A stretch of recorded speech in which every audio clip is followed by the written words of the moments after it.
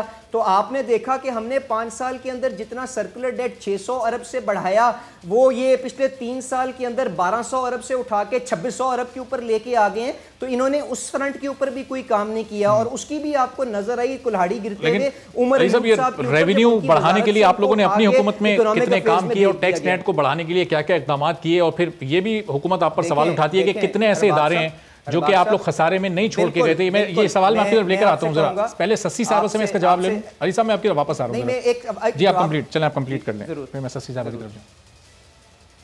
میں صرف گزارش کر رہا تھا، آپ نے جو سوال کیا یہ تو فیکٹ کا ہسٹری کا حصہ ہے نا.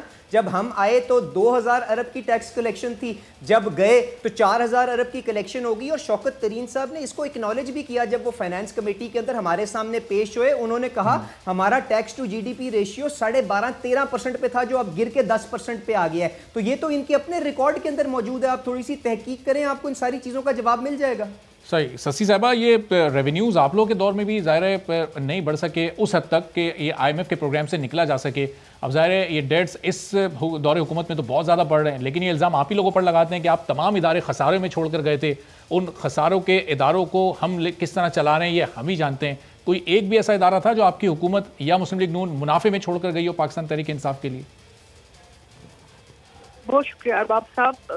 جوک آف دا سینچری، یہ جو چیز آپ بتا رہے ہیں، بیان کر رہے ہیں، آپ اعداد شماری دیکھ لیں. حالانکہ دہشت گردی سے جنگ لڑ رہے تھے ڈائریکٹ، یعنی میدان میں تھے ہم، اور بہت بڑے آپریشنز ہو رہے تھے، ڈسپلیسمنٹ ہو رہی تھی، بہت بڑا پریشر تھا، اور جو مشرف کی دین جس صورت میں تھا. لیکن اس وقت جو حکومت جس نے مینیفیسٹو دیا تھا کہ وہ معاشی چیزوں کو بہتر کرے گی، اور سب سے زیادہ متاثر کوئی چیز ہوئی ہے وہ معاشیتی متاثر ہوئی ہے. یعنی آپ کو پتا ہے کہ جو بھی مہنگائی بڑھی ہے اس سے زیادہ مہنگائی کا اور قوت خرید کا جو ہے ڈائریکٹ ایک دوسرے سے وہ ہے، اگر ایک چیز اوپر جائے گی دوسری بھی جائے گی. اب یہ جو چیزیں بیان کرتے ہیں ان کا جو مختلف فیکٹرز جو ہے، لیکن اس میں انہوں نے بھلے وزیر بدل دے، اس وزیر نے آ کر جو چیزیں بیان کی ہیں کافی ساری چیزیں سمجھ میں آنے والی ہیں، لیکن کیوں پہلے ان کو سمجھ میں نہیں آئی. میں اپنے بھائی ملک صاحب سے تھوڑا سا ایگریکلچر کے حوالے سے ان سے میں اختلاف کروں گی. ایگریکلچر ویسے ہی عذابوں میں ہے. ایگریکلچر میں تو لاسٹ بجٹ پہ بھی انہوں نے کچھ نہیں رکھا، اس پہ ٹیکس جو ہے. جی سسی صاحب آپ کو آواز آ رہی ہے؟ سسی صاحبہ کی آواز غالباً چلی گئی. تو علی پرویز صاحب اب ظاہر ہے یہ جی علی پرویز صاحب آپ کو آواز آ رہی ہے میری؟ مجھے آواز نہیں آ رہی. اچھا چلیں علی پرویز صاحب کو بھی ریکنیکٹ کرتے ہیں. اور ظاہر ہے یہ اس وقت اپوزیشن کی دونوں جماعتیں کہہ رہے ہیں کہ حکومت نے معیشت کے ایسی قابل ذکر کارکردگی نہیں دکھائی، ان کے پاس کہیں کوئی ایسا ویژن موجود نہیں تھا. تو علی صاحب یہ چوتھا وزیر خزانہ یہ لے کر آئے ہیں، ظاہر ہے اس کا مطلب یہ ہے کہ پچھلے 3 وزیر خزانہ نہیں پرفارم کر سکے. اب ہم ظاہر ہے چوتھے سے ہمیں یہ امید لگانی چاہیے، اور ان کا ماضی میں ایکسپیرینس بھی ہے، پیپلز پارٹی کے دور میں بھی وہ پرفارم کر چکے ہیں، آئی ایم ایف کو ڈیل کرنے کا بھی ان کے پاس ایکسپیرینس ہے. پھر بڑے اعتماد سے وہ کہہ رہے ہیں کہ ہم آئی ایم ایف کی تمام شرائط بھی نہیں مان سکتے. تو کوئی بہتری کی ہم امید رکھیں کہ اب شوکت ترین صاحب آئیں تو پاکستان کی معیشت کسی بہتر سمت کی طرف وہ لے جا سکیں گے؟ ارباب صاحب، میں اس سے پہلے جو میری بہن نے بات کی میں اس کو کلیریفائی کر دوں. میں نے جو یہاں پہ ہمارا جو کاشتکار ہے اس کی جو تکلیف ہے میں اس سے بالکل واقف ہوں. میں نے آپ سے صرف یہ کہا ہے کہ جو بڑا کاشتکار ہے جس کے پاس آمدنی سال کی 6-7 لاکھ سے زیادہ ہے، جس طرح سے کسی تنخواہ دار آدمی کے پاس 5-6 لاکھ سے جب زیادہ تنخواہ ہوتی ہے تو اس کے بعد اس کے اوپر ٹیکس کاٹا جاتا ہے. تو میں نے صرف گزارش یہ کی کہ پہلے ان کو پروفٹیبل بنائیں اور اس کے بعد وہ اپنا کنٹریبیوشن اس اکانومی کو، اس معیشت کو، اس ملک کو چلانے کے لیے دیں. تو میں نے صرف اتنی سی گزارش کی تھی. اور مجھے تکلیف کا ان کی پتہ ہے کہ جہاں پہ ہماری 12 ملین گٹھری ہوتی تھی کاٹن کی، اس دفعہ 60 لاکھ بیل بھی نہیں ہوئی ان نلائکوں کے نیچے. تو مجھے ان ساری تکلیفوں کا پتہ ہے. اب جو آپ کا سوال دیکھیں، ہمیں اگر علی صاحب اس میں تھوڑا ضمنی سوال لے لیجیے گا کہ یہ حکومت تو ایک کلیم کرتی ہے کہ کسان اور کاشتکار جتنا خوشحال آج ان کے دور میں ہے یہ ماضی میں نون لیگ اور پیپلز پارٹی کے دور میں کبھی نہیں رہے. ارباب صاحب اب پھر میں اس قسم کی بیوقوفانہ گفتگو کا کیا جواب دوں؟ کاش آپ کے پاس کوئی پی ٹی آئی کا دوست یہاں پہ موجود کوشش کر رہے ہیں کہ کسی بھی جلدی کوئی جوائن کر جو آمدنی ہوگی اس کی دیکھیں میں آ رہا ہوں جی، آپ کی تو بات ادھوری رہ گئی تھی، وہ ڈسکنیکٹ ہو گیا تھا. کیلکولیٹ کس طرح ہوتی ہے؟ وہ کیلکولیٹ اس طرح سے ہوتی ہے کہ جی آپ اس کی جو پروڈکشن ہوتی ہے اس کی قیمت کے ساتھ اس کو ضرب دیتے ہیں تو اس کی ٹوٹل آمدنی بن جاتی ہے. اگر اس کی پروڈکشن جو آدھی ہوگی ہے، میں آپ کو بتا رہا ہوں 12 ملین کاٹن کی گٹھری جو تھی وہ 6 ملین ہو گئی ہے، اور اس کے بعد اگر 10% قیمت بڑھ بھی گئی ہے کیونکہ انہوں نے ماشاءاللہ مہنگائی اتنی کر دی ہے، تو مجھے بتائیں کہ وہ بہتر اس کے حالات ہوئے ہیں کہ بدتر ہوئے ہیں. تو کائنڈلی یہ آدھا سچ جب تک بولنے کی یہ جو ان کی روایت ہے اس کو ختم نہیں کریں گے نا تو اس ملک کے اندر کوئی بہتری نہیں آ سکے گی. تو سب سے پہلے پرابلمز کو اون کریں, اپنے پارلیمنٹ کے اندر لوگوں کو دیکھیں جن کے پاس یہ قابلیت موجود ہے جو اس ملک کے لیے بہتر فیصلے کر سکتے ہیں. باہر سے امپورٹڈ لوگ لا کے جو اپنا بریف کیس لے کے آئیں, آئی ایم ایف کا ایجنڈا یہاں پہ امپوز کریں اور اس کے بعد جب حکومت جائے اٹھ کے باہر چلے جائیں, تو یہ بالکل نامناسب ہے. آج ان سے سوال کریں نا کہ حفیظ شیخ صاحب جس کی اتنی تعریفوں کے یہ پل باندھتے تھے اور جن کا سفر 30 دن کے اندر جو سینیٹر سے فارغ ہونے کا ہے, اس کے بعد وہ آج کہاں پہ ہیں. اور آپ کے اپنے وزیر خزانہ اسحاق ڈار صاحب بھی آپ دیکھیں جیسی ان کے, میں تو آپ کو پاکستان مسلم لیگ نواز کا جو ٹریک ریکارڈ ہے اس کے سامنے پیش کر رہا ہوں نا ارباب صاحب. میں آتا ہوں آپ کی طرف واپس ذرا. جی سسی صاحب, بات آپ کی ادھوری رہ گئی تھی. میری بات یہ تھی کہ کمر ٹوٹ گئی ہے مہنگائی کے حوالے سے. اب اس میں آپ دیکھیں کہ خوراک کی تیاری میں جو خام مال استعمال ہوتا ہے اس کی قیمتوں میں اضافہ ہو رہا ہے. تیل اور صنعتی جو اشیاء ہیں اس کی قیمتوں میں اضافہ, آپ کے ٹیکس کی جو ہے شرح میں اس میں اضافہ, کرنسی میں آپ کا جو قیمت ہے اس کا جو نیچے گرنا ہے. یہ زرعی اجناس میں امدادی قیمتوں میں جو ہے انہوں نے بہت بڑا اضافہ کر دیا ہے. بجلی گیس کے جو ہے وہ اس میں آپ دیکھ لیں کہ بلز میں کتنی زیادتی ہوئی ہے. اور پھر اجرتیں, یہ جو تنخواہیں ہیں اس میں اضافہ جو ہے جس طرف ہونا چاہیے تھا اس میں, تو پینشن میں بھی آپ نے دیکھ لیا کہ کیا ہوا. پھر یہ بجٹ خسارہ جو ہے وہ ظاہری بات ہے, یہ ساری چیزیں جو بھی انفلیشن کا ریٹ اوپر گیا ہے اوپر گئی ہے اس میں یہ ساری چیزیں آتی ہے. اس حوالے سے آپ دیکھ لیں اس سے کنسرن, اس سے جڑی ہوئی جو بھی وزارتیں, جو بھی ایون آئینی ان کے فورمز میں, اس میں انہوں نے کوئی بھی ایک آپ کو یعنی ایک ٹھوس آپ کو پالیسی یا جامع پالیسی آپ کو نظر نہیں آئے گی. آج جو بیان کیا ہے شوکت طرین صاحب نے, جس سے یہ ڈسر کرتے تھے, جس کو وہ کرٹیسائز کرتے تھے, کنٹراڈکٹ کرتے تھے جن کی پالیسیز سے, اگر آئی ایم ایف سے ہم پہلے ہی جو ہے اپنی ان کی شرائط اگر کچھ مانتے ہوئے بھی, لیکن اتنا عوام کے ساتھ ظلم کہ دیکھیں کہ صرف بجلی کی طرف آپ دیکھیں 3 یونٹ جو ہے ابھی بھی جو اضافہ جو ہے, آپ سوچیں ایک طرف کروڑا پورا سال یعنی معیشت ویسے بھی اس میں, اور اوپر سے جو حقائق آ رہے ہیں یہ تو ماننے کے لیے تیار نہیں تھے. خود ان کے لوگ جو ہے انہیں کی جو ہے سرکلس میں باتیں جو نکل رہی ہے, دیکھیں ان کی اسٹیٹ بینک کے جو ہے یا ان کے بیورو آف اسٹیٹسٹکس کے جو ہے آپ ان کے اعداد و شمار دیکھیں. تو فارن انویسٹمنٹ جب ہوئی نا, جب آپ کی جو ہے صورتحال یہ سامنے اژدہا کی طرح منہ کھولے غریب آدمی کے پیچھے پڑی ہو, اس میں جامع پالیسی جو پی ٹی آئی کی بڑے بانگ دعوے ہوتے تھے اس میں یہ بہت فیل ہوئے, ناکام ہوئے. یہ نہیں ہے کہ تنقید برائے تنقید ہے, یہ نہیں, یہ سینسبل لوگ ہوتے تو ٹیم پہلے سے وہ. اور سسی صاحب اس ناکامی کی پولیٹیکل کاسٹ بھی تو پے کر رہے ہیں نا. آپ دیکھیں این 249 میں الیکشن ہار رہے, ابھی خوشاب میں بھی پوزیشن کوئی اتنی بہتر نہیں, اس سے پہلے ملیر میں بھی آپ سے الیکشن ہار چکے ہیں, نوشہرہ میں نون لیگ سے ہار چکے ہیں, اپنے گھر کی سیٹ نکال لی. تو عوام کا ریئیکشن تو آ رہا ہے ان ساری چیزوں پر. ارباب سیاسی چیزوں کی نہیں, اگر ان کو تکلیف, عوام کا نقصان ہوا ہے. عوام جو ہے وہ بالکل کمر ٹوٹ چکی ہے عوام کی. آپ دیہاتوں میں جا کر دیکھ لیں, آپ جو آپ اجلاس کی جو بھی میں نے بات کی, آپ کی جو ہے چینی اور اس سے تو یہ نپٹ نہیں سکے, صرف سارا بار آ گیا شوکت طرین پر, اور شوکت طرین صاحب کے حوالے سے بھی ٹیم الگ سے بن گئی ہے. اب جو ہے ان کے پاس دور اندیشی والی بھی ایک جو ہوتی ہے نا, ایک آپ کی وسیع نظری ہوتی ہے. آپ کو پتا ہوتا ہے کہ اس میں اگر ناکام جا رہے ہیں تو تھوڑا جو ہے وہ پلان بی کیا ہونا چاہیے. تو پلان بی کے پاس یہی ہے کہ وزیروں کی بار بار تبدیلی کی جائے. صحیح. تو اب علی پرویز ملک صاحب, یہ اب ظاہر تھوڑا سا ذرا موضوع کو چینج کرتے ہیں. الیکٹرانک ووٹنگ مشین جو یہ لے کر آنا چاہتے ہیں, اس نظام کو رائج کرنا چاہتے ہیں اس وقت پاکستان کے اندر, چونکہ ظاہر ہمارے ملک میں بھی روایت ہو گئی ہے جو الیکشن ہارتا ہے تمام جماعتیں دھاندلی کا شور مچا دیتی ہیں. آپ لوگ یہ چاہ رہے ہیں کہ الیکشن کمیشن کے ذریعے اصلاحات کی جائیں, یہ کس طرح سے ممکن ہو سکتا ہے؟ حکومت نے اب تک اپوزیشن کو تو نہیں اعتماد میں لیا, لیکن اب یہ حکومت نے پارلیمان کے ذریعے اس معاملے کو, ان اصلاحات کو نافذ کرنا ہے نا. گو کہ آرڈیننس تو وہ اپنی وفاقی کابینہ سے کروا چکے ہیں اپروو, لیکن آپ لوگ ہیں اس معاملے پر حکومت سے سپورٹ کرنے کے لیے, ان سے تعاون کرنے کے لیے تیار؟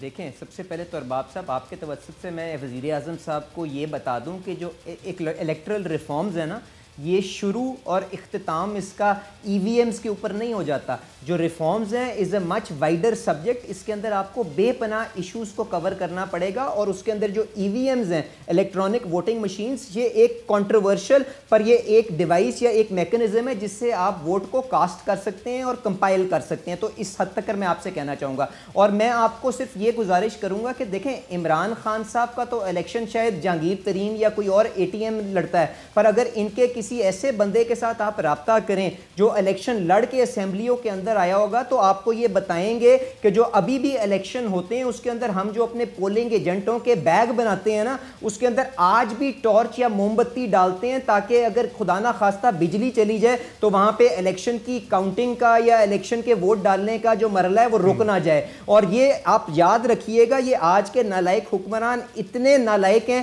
کہ ان کے دور میں تو جب ایک دفعہ وہ بجلی کا شٹ ڈاؤن ہوا تھا تو 3 دن ہمیں لگے تھے بجلی کو بحال کرنے کے اندر.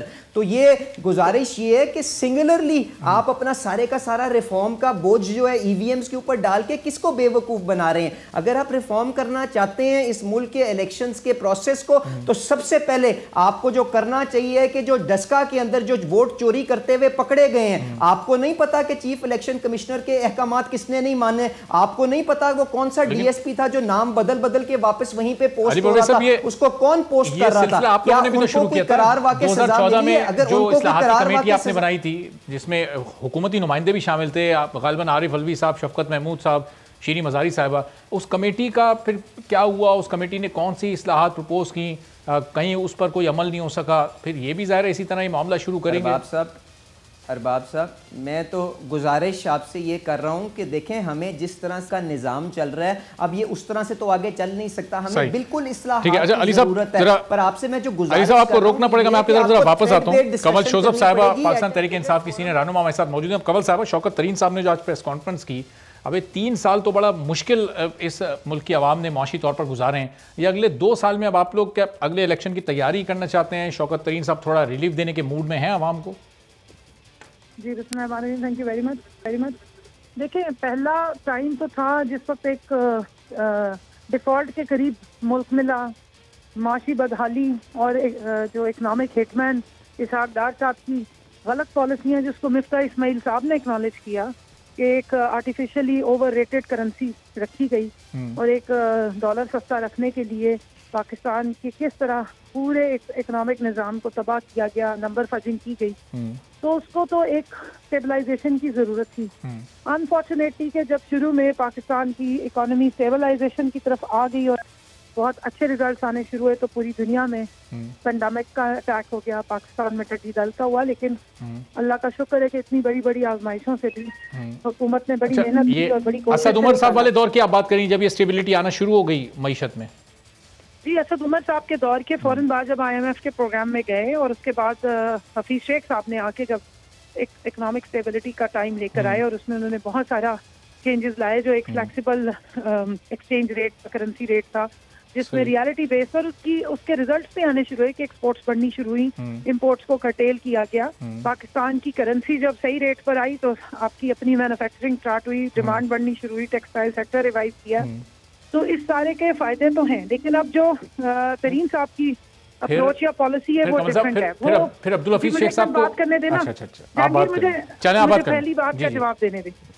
اب جو اسٹیبلائزیشن کے بعد اب اس قابل پاکستان ہو گیا ہے, آپ کے فورن ریزروز بڑھ رہے ہیں اور ترین صاحب کی اپروچ یہ ہے کہ اب ان پیسوں کو ایکیومولیشن کی بجائے اسپینڈنگ کی طرف لایا جائے اور اکانومی میں ان کو پمپ ان کیا جائے تاکہ جو ہے وہ اکانومی فلرش کرے, جاب زیادہ کریشن ہو اور آنے والے ٹائم میں لوگوں کو ریلیف ملے. ظاہر ہے جب زیادہ جاب کریشن ہوگی, ایکسپورٹس بھی آپ کی بڑھی ہوں گی, مینوفیکچرنگ زیادہ بڑھے گی تو اس کا امپیکٹ ہوگا کہ کمانے کی صلاحیت بڑھے گی تو اور انفلیشن خود بخود پھر نیچے آنی شروع ہوتی ہے. تو دیکھیں جو ٹپیکل پالیٹیشینز ہوتے ہیں وہ لوگوں کو ایکسپلائٹ کرتے ہیں رشوتیں دے کے الیکشن کے لیے, لیکن جو لیڈرز ہوتے ہیں وہ ریفارمز لاتے ہیں اور لانگ ٹرم پاکستان کی اپنے ملک کی ترقی کا سوچتے ہیں. اور وزیر اعظم عمران خان صاحب نے ریفارمز جو مشکل ترین ریفارمز تھی وہ کی ہیں اور مزید بھی کریں گے. اور انشاءاللہ تعالیٰ اگر ہماری اپوزیشن نے کوئی نیک نیتی دکھائی جو الیکٹورل ریفارمز کی بات ہو رہی ہے اور اپنے الیکشنوں کے جو ایک طریقہ کار انہوں نے وضع کیے ہیں کہ کس طرح دھاندلیاں کرنی ہیں اور وہ جو دھاندلی چیمپئنز ہیں وہ اگر ان پریکٹسز سے ہٹ کے پاکستان میں ڈیموکریسی کو اسٹرینتھن کرنے کے لیے الیکٹورل ریفارمز جو انہوں نے خود کمٹمنٹ کی ہے چارٹر آف ڈیموکریسی میں اس کو امپلیمنٹ کریں گے تو پھر ہمیں انہیں چھوٹا سا بریک ایک مجھے لینا ہے, بریک کے بعد میں آپ کے پاس ہی واپس آتا ہوں. آپ کی اس بات کو مزید کنٹینیو کر یہ بھی ہے کہ حکومت کے پہلے سال میں جب معاشی استحکام آ رہا تھا تو اسد عمر صاحب کو تبدیل کیوں کیا گیا, پھر جب ایکسپورٹس بڑھ رہی تھی عبدالحفیظ شیخ صاحب کی کارکردگی اتنی اچھی تھی تو پھر ان کو کیوں تبدیل کر دیا گیا؟ دونوں سوالات آپ کے سامنے کنول صاحبہ رکھتا ہوں. ایک بریک کے بعد باقی مہمان بھی ہمارے ساتھ ہیں.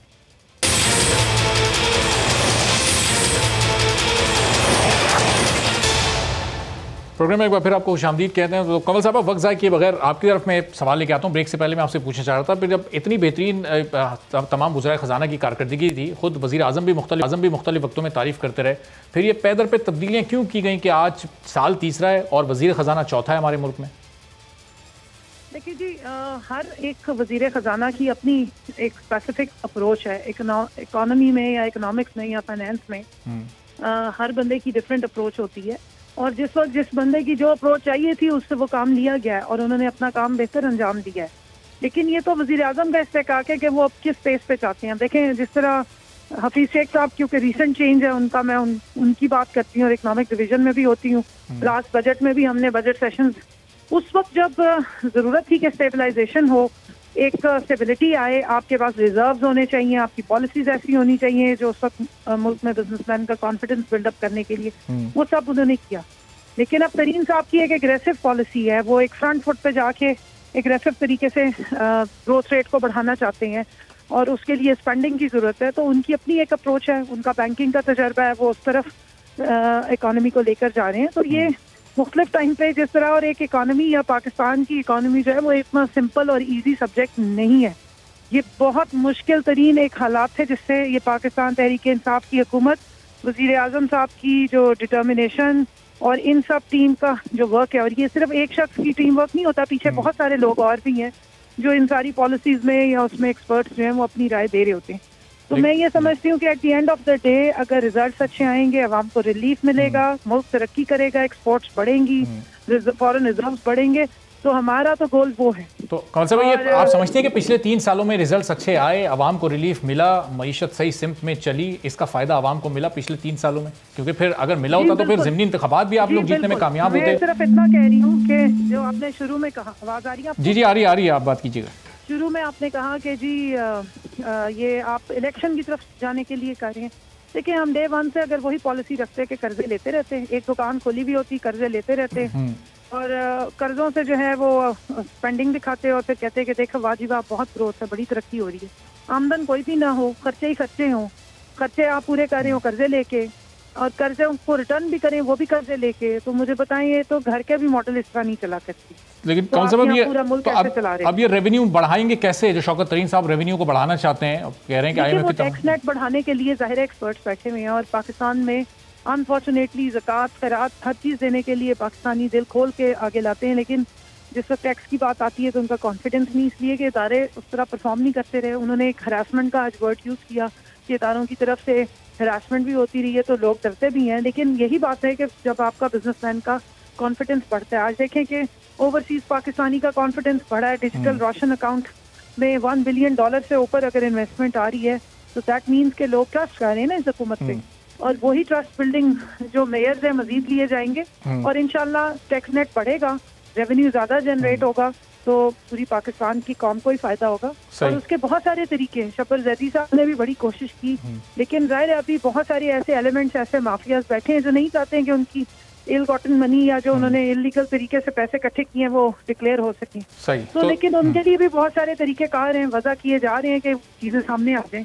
کنسٹرکشن پیکیجز دیے گئے پینڈیمک کے دوران تاکہ اکانومی چلتی رہے. ٹیکسٹائل آپ نے دیکھا ریوائیو کیا ہوئی, بوم پہ گئی ہے.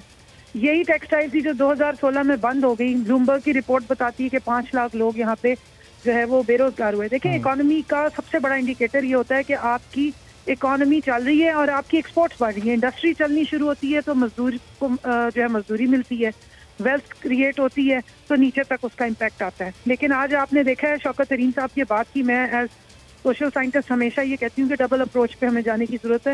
ٹاپ ڈاؤن باٹم اپ, یعنی نیچے سے اوپر لانے کے لیے بھی ہمیں دوسری اپروچ کی ضرورت ہے جس پہ وہ کر رہے ہیں. مجھے پوری امید ہے کہ اتنے سارے لوگ جب اکٹھے بیٹھے ہیں اور وہ سارے ہی ملک کی بہتری چاہتے ہیں, ٹھیک ہے, تو انشاءاللہ بہتر ریزلٹس آئیں گے. اور میں سمجھتی ہوں کہ آپ کے ساتھ جو کلیگ بیٹھے ہوئے ہیں, جو بھی اپوزیشن کے ممبران ہیں, ان کو بھی اپنا فیڈ بیک دینا چاہیے. جی میں انہی کی طرف, کیونکہ اب بہت ہوگی, بہت ٹائم گزر گیا ہے, سب نے مل کے برباد تو بہت کیا اس ملک کو, لیکن جب ٹھیک ہونے کی بات ہوتی ہے تو صرف تنقید برائے تنقید پہ ہی جاتے ہیں.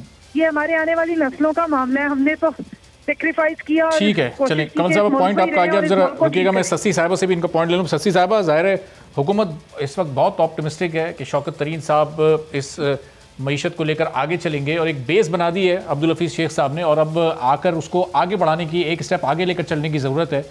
تو وہ اس کے لیے شوکت ترین صاحب بڑے موزوں شخص ہیں اور ماضی میں آپ کے لیے, آپ کی گورنمنٹ کے لیے وہ پرفارم کرتے رہے. دیکھیں جو بھی ان کی ٹیم ہے اس سے تو ہر دوسرا بندہ پچھلی گورنمنٹ سے ہی آپ کو ملے گا, اور ویسے بھی اوور آل آپ دیکھ لیں ان کی نیپوٹزم والی کیبنٹ کو, تو اس میں پی ٹی آئی کے اصل لوگ کم اور دوسرے لوگ ہی ملیں گے, اور پی ٹی آئی کے لوگ ہی ان سے جو ہے وہ نالا نظر آتے ہیں. اب جو یعنی کوئی بھی وزیر کوئی غلطی کر لے تو اس کو بھیجا جاتا ہے چھٹی پر, تو آ جاتا ہے پورٹفولیو جج. اب دیکھیں میں مختصراً یہ کہوں گی, میں نے پہلے بھی تفصیل سے معاشی چیز پر بات کی, شوکت ترین صاحب کی آج کی جو ہے اس پر بات کی. یہ جو ان کی معاشی اتنی پالیسی کمزور رہی ہے شروع سے کہ اب جو نئی ٹیم آئے گی ان کی پالیسی میکرز جو ہے اس کے لیے پہلے سے ہی چیلنج بنی ہوئی ہے نا. اب جو ہے عام طور پہ قیمتوں کی طلب اور رسد کی پالیسی کو کسی نہ کسی طرح سے یعنی ایک کنٹرول کرنے کا نظام ہر حکومت کے پاس ہوتا ہے, مضبوط یا کمزور. لیکن اگر آپ اقتصادی پالیسیز کا کنٹرول بین الاقوامی اداروں کے پاس ہو اور حکومت جو ہے آمدنی سے زیادہ خرچ کرے, اور پھر ہم نے دیکھا کہ جو بھی آپ کے ویٹ ہو, آپ کے ٹماٹر ہو, آپ کے آلو ہو, آپ کے چینی ہو, آپ کی جو بھی چیزیں ہیں وہ باہر سے آ رہی ہیں, پھر آپ سمجھ سکتے ہیں کہ اقتصادی جو معاشی آپ کی جو ہے پالیسیز کیسے کام کر رہی ہوتی.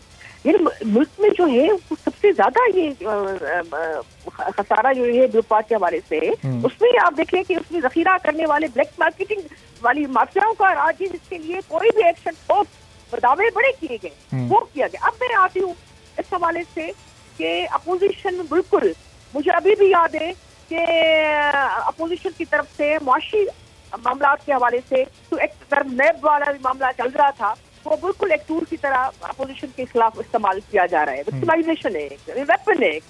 تو اس میں آپ دیکھ لیں کہ جب اپوزیشن کے لوگ آئے اور شہباز شریف صاحب لیڈر تھے اور ہمارے چیئرمین بلاول بھٹو زرداری صاحب وہ آفر کی تھی, انہوں نے میثاق معیشت کی شہباز شریف صاحب نے سب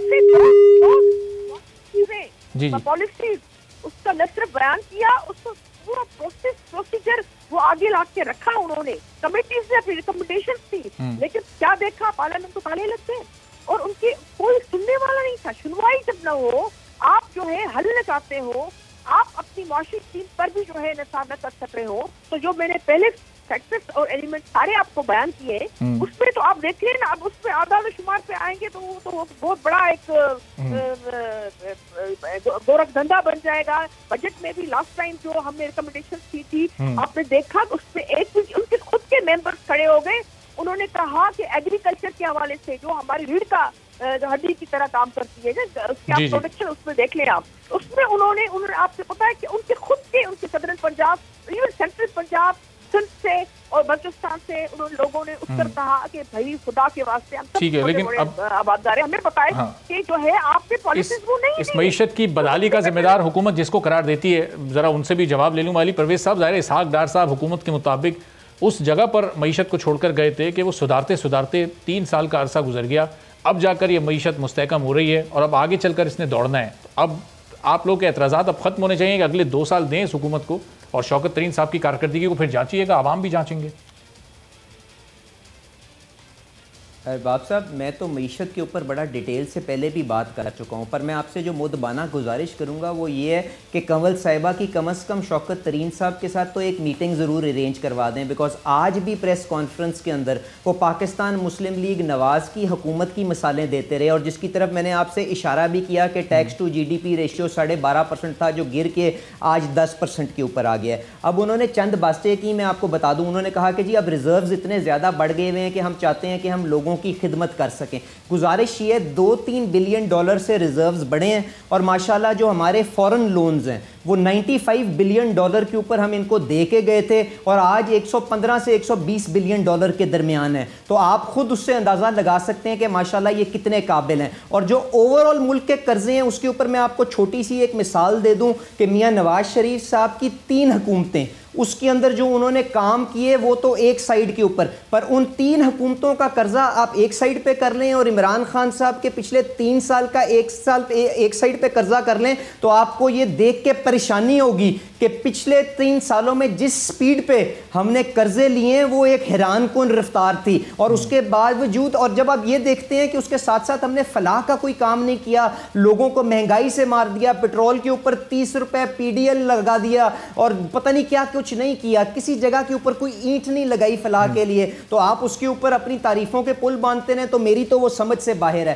اب جو بات انہوں نے کی کہ جی آپ انڈیکیٹرز کے اوپر معیشت کے آ جائیں, دیکھیں انہوں نے بالکل ٹھیک کہا, جو 2-3 بڑے بیرومیٹرز ہیں ان کے اوپر ہمیں گیج کرنا چاہیے. ایکسپورٹ کی تو میں نے صورتحال آپ کو اپنے پہلے سیگمنٹ پہ بتا دی. اب جو انہوں نے بات کی کہ جی نوکریوں کی ریل پیل شروع ہو گئی ہے, ارباب صاحب میں آپ سے چھوٹا سا سوال کرتا ہوں, اگر ملک کے اندر نیگیٹو گروتھ ریٹ ہے تو امپلائمنٹ کس طرح جنریٹ ہو رہی ہے آپ مجھے بتا دیں. جو میری جہاں تک حساب اور سٹڈی کہتی ہے اس میں ہر 1% آف گروتھ کے پیچھے 4-5 لاکھ نئی نوکریاں کریٹ ہوتی ہیں, اور ہم اگر 6% کے اوپر ان کو معیشت دے کے گئے تھے تو 6 کو 4 سے ضرب دے دیں. ٹیکسٹائل سیکٹر کی یہ بات کرتے ہیں نا کہ ٹیکسٹائل سیکٹر میں بہت بوم آیا ہے ان کے دور میں, وہ چل رہا ہے, اور ایکسپورٹس ٹیکسٹائل کو لے کر خاص طور پر بہت زیادہ بڑھی ہیں. اب ٹیکسٹائل کے اوپر دیکھیں, میں خود ایپٹما کا چیئرمین رہ چکا ہوں, میں آپ کو ٹیکسٹائل کی بھی صورتحال بتا دیتا ہوں. دیکھیں میں نے آپ سے بتایا کہ اس کا سب سے بیسک جو را مٹیریل ہے وہ کاٹن ہے, اس کی کراپ جس رفتار کے ساتھ اس سال فیل ہوئی ہے وہ ہم نے کبھی نہیں دیکھا, 60 لاکھ گٹھری بھی نہیں ہوگی. اس کے علاوہ ہماری ٹیکسٹائل کی جو صنعت ہے اس کا سائز ہی اتنا سا ہے. ارباب صاحب $800 بلین کی یہ انڈسٹری ہے, ہماری ٹوٹل ٹیکسٹائل کی ایکسپورٹ $13-14 بلین کی ہے. اگر چائنا سے کووڈ کی وجہ سے, انڈیا سے اگر کووڈ کی وجہ سے اگر کوئی بزنس. بہت بہت شکریہ علی پرویز ملک صاحب, سسی پلیجو صاحبہ ہمارے ساتھ موجود تھیں. پروگرام میں آگے بڑھتے ہیں, اور سپریم کورٹ میں آج کورونا از خود نوٹس کیس کی سماعت ہوئی, اور چیف جسٹس گلزار احمد نے این ڈی ایم اے اور سندھ حکومت کی کارکردگی پر سخت برہمی کا اظہار کیا. چیف جسٹس نے این ڈی ایم اے کی رپورٹ غیر تسلی بخش قرار دیتے ہوئے ریمارکس دیے کہ این ڈی ایم اے کے سارے معاملات ہی گڑبڑ ہیں. نجی کمپنی کو N95 ماسک کی فیکٹری لگوائی گئی, چارٹر جہاز کے ذریعے مشینری منگوائی گئی اور اس کی ادائیگی بھی نقد ہوئی. کیش کس کو دیا گیا اور کس نے وصول کیا کچھ معلوم نہیں. دوران سماعت چیف جسٹس نے ریمارکس دیے کہ حکومت سندھ نے اپنی رپورٹ میں تعلیم, صحت اور دیگر شعبوں میں خطیر رقم کا ذکر کیا ہے. جسٹس گلزار احمد نے ایڈیشنل ایڈوکیٹ جنرل سے مکالمہ کرتے ہوئے کہا کہ جتنے پیسے آپ نے خرچ کرنے کا بتایا, سندھ کو تو اب تک پیرس بن جانا چاہیے تھا. چیف جسٹس نے سرزنش کرتے ہوئے کہا کہ سندھ حکومت کی رپورٹ کے مطابق سندھ میں 2013 اور 2017 میں تعلیم پر $2006 ملین خرچ ہوئے. اتنے میں تو سندھ کے تعلیمی اداروں کو ہارورڈ بن جانا چاہیے تھا. سندھ میں اسکولوں کی شکل میں محلات تعمیر ہو جانے چاہیے تھے اور شرح تعلیم 100% ہونی چاہیے تھی. چیف جسٹس نے استفسار کیا کہ ایڈوکیٹ جنرل سندھ خود کیوں پیش نہیں ہوئے. ایڈوکیٹ جنرل سندھ عدم پیشی پر تحریری جواب 15 دن میں جمع کروائیں, جس کے بعد سپریم کورٹ نے کورونا از خود نوٹس کیس کی سماعت 1 ماہ کے لیے ملتوی کر دی ہے. پروگرام میں ایک بریک لیتے ہیں, اور بریک کے بعد جب واپس آئیں گے تو پاکستان کے باقی رہ جانے والے میچز اب کراچی سے کورونا کی وجہ سے یہ بات کی جا رہی ہے کہ ان کو یو اے ای میں شیڈیول کر دیا جائے, یو اے ای منتقل کر دیا جائے. کیا اس صورتحال پر مزید گفتگو ہوگی؟ ایک بریک کے بعد آپ کو بتا دیں.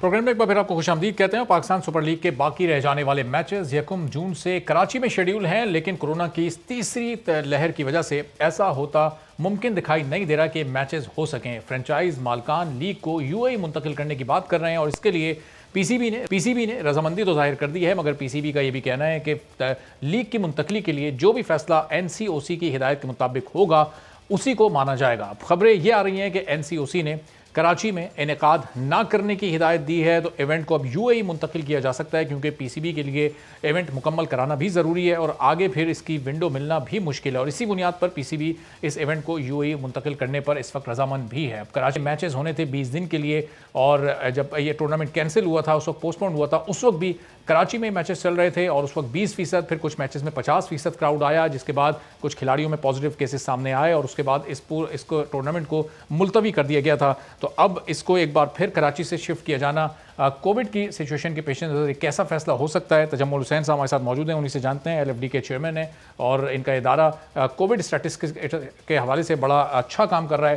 تو تجمل صاحب, یہ اب ایک بار پھر ظاہر پی ایس ایل شیڈیول کر دیا گیا تھا کراچی میں, لیکن اس کا انعقاد اب اس تیسری لہر کے سامنے ہوتا ہوا تو لگ نہیں رہا کہ ہو سکتا ہے.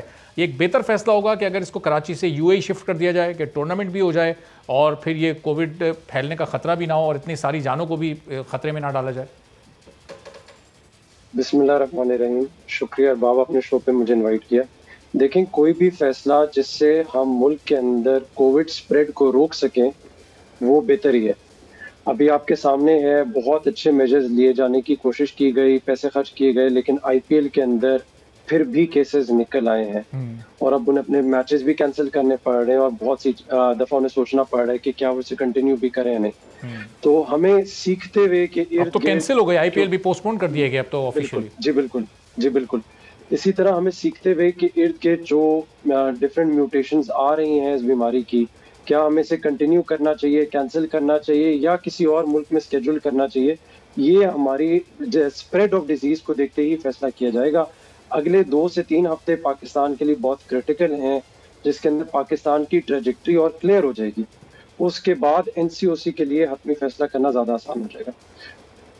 صحیح. تو ڈاکٹر اشرف نظامی صاحب بھی ہمیں جوائن کر چکے ہیں کسی تعارف کے محتاج نہیں. ڈاکٹر صاحب اب یہ لاہور میں 8 مئی سے مکمل لاک ڈاؤن کی خبریں بھی آ رہی ہیں, پی ایس ایل بھی یہاں سے شفٹ کیا جا رہا ہے, ایسا امید ہے کہ ہو ہی جائے گا یو اے شفٹ. تو حکومت تو اب سیریس دکھائی دے رہی ہے اس کووڈ کے اسپریڈ کو روکنے کے لیے. تسلی بخش ہیں حکومت کے یہ اقدامات یا اور کچھ مزید سختی کرنے کی آپ سمجھتے ہیں کہ ضرورت ہے اس ماحول میں؟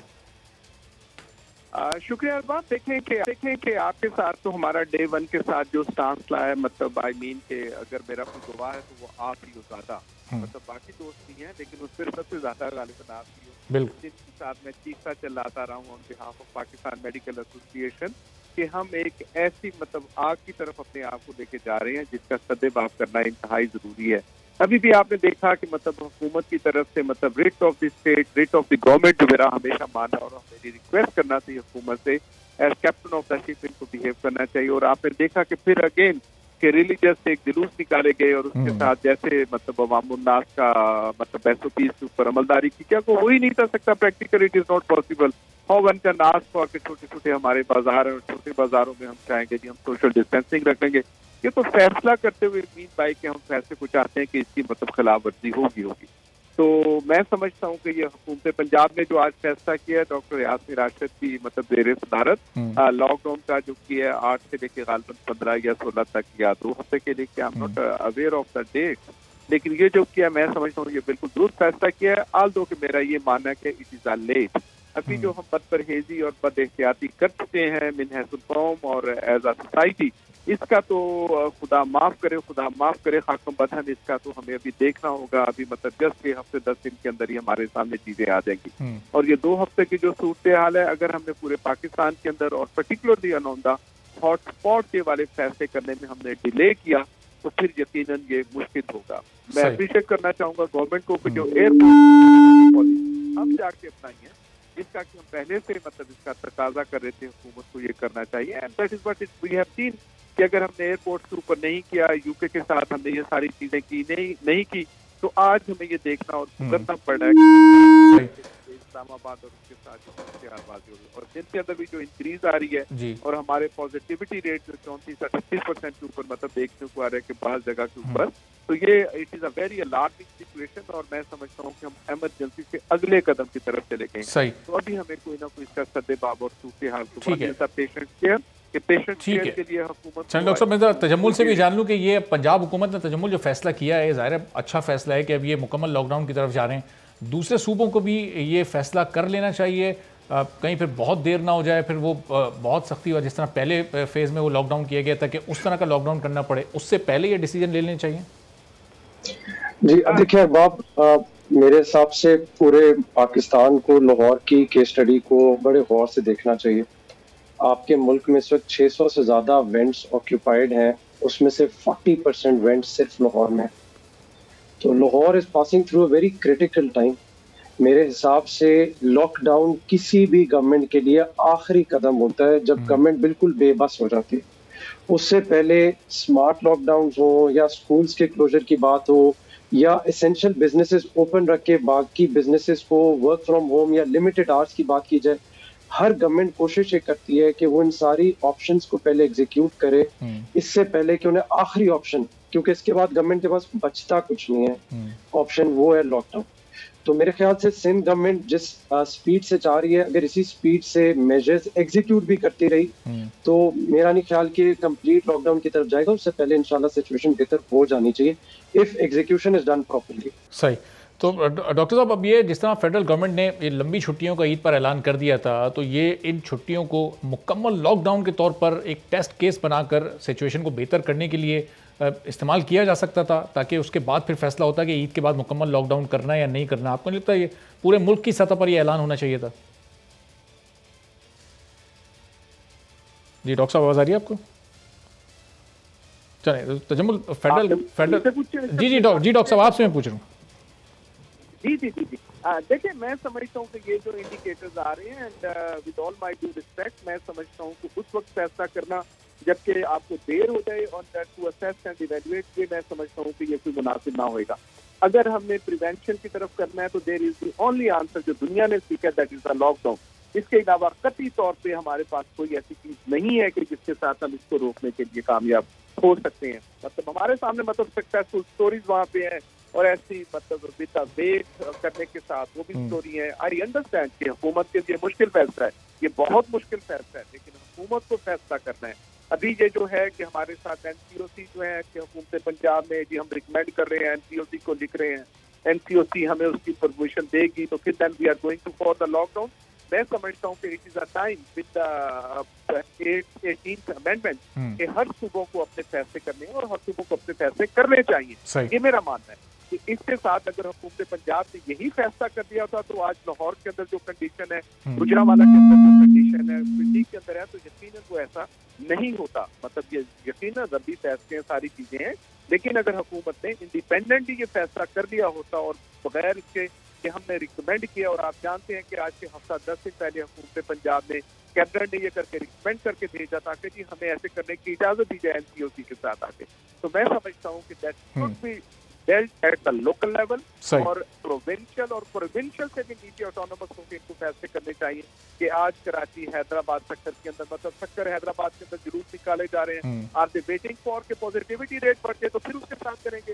یہ میں سمجھتا ہوں کہ یہ اپروچ بھی سیف مند اپروچ نہیں ہے. اینڈ میں اس کو مانتا ہوں کہ پریونٹیو جو ہے دیٹ از دی اونلی آپ کی اچھی اپروچ ہے جس کے ساتھ. ٹھیک ہے, بہت بہت شکریہ ڈاکٹر اشرف نظامی صاحب. تجمل حسین صاحب موجود تھے اور ڈاکٹر صاحب یہ کہہ رہے تھے کہ دیر ہونے سے پہلے ہر صوبے کو اپنے اپنے طور پر لاک ڈاؤن کا فیصلہ کر لینا چاہیے تاکہ عید کے بعد صورتحال کو قابو میں رکھنے میں کامیابی مل سکے. آج کے پروگرام سے اجازت دیجیے, اللہ حافظ.